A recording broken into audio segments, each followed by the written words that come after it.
Akademikong pagsulat, academic writing, isang makabuluhang pagsasalaysay na sumasailalim sa kultura, reaksyon at opinyon, base sa manunulat.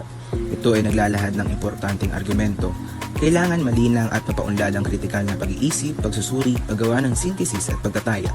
Ang layunin nito ay maipakita ang resulta ng pagsisiyasat o pananaliksik na ginawa at mailahad ng maayos ang mga sulatin at ang tema upang maayos itong maipabatid sa makakabasa. Tatlong kalikasan ng akademikong pagsulat.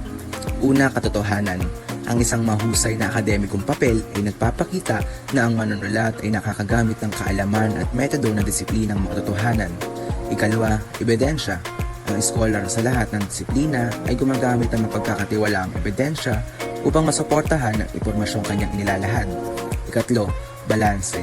Nagkakasunod-sunod ang halos lahat ng akademya. Kinakailangan tayo ay gumamit ng walang pagkiling, seryoso at argumento. Dapat ang akademikong pagsulat ay seryoso at hindi emosyonal upang maging makatwiran ang mga pahayag. Katangian ng akademikong pagsulat. Una, formal. Kailangan pumili ng mga salita na naaayon sa salaysay at hindi dapat gumamit ng mga salitang papalbal. Ikalawa, objektibo. Mga pinagbatayang katotohanan na kadalasan ay ang mga impormasyong nais ibigay. Ikatlo, maliwanag at organisado. Kailangan na may istruktura o may pagkakasunod-sunod.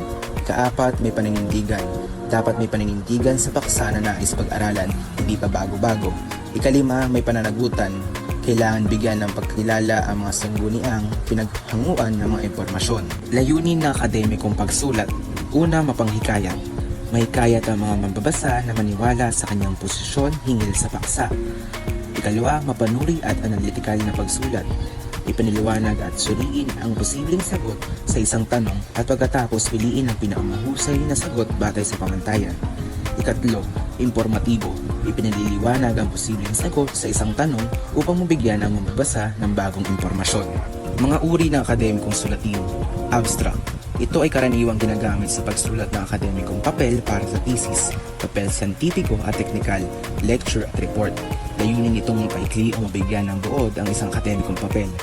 Synthesis, ang kalimitang ginagamit ng mga tekstong naratibo para mabigyan ng buod tula ng maikling kwento. Bionote, ginagamit para sa personal file ng isang tao tulad ng kanyang academic career at iba pang may makatotohanang paglalahad sa isang tao. Sa pangkalahatan, akademikong pagsulat ay sinusunod ng partikular na konbensyon at naglalayong linangin ang mga kaalaman ng mga mag-aral, kaya ito tinawag na intelektual na pagsulat.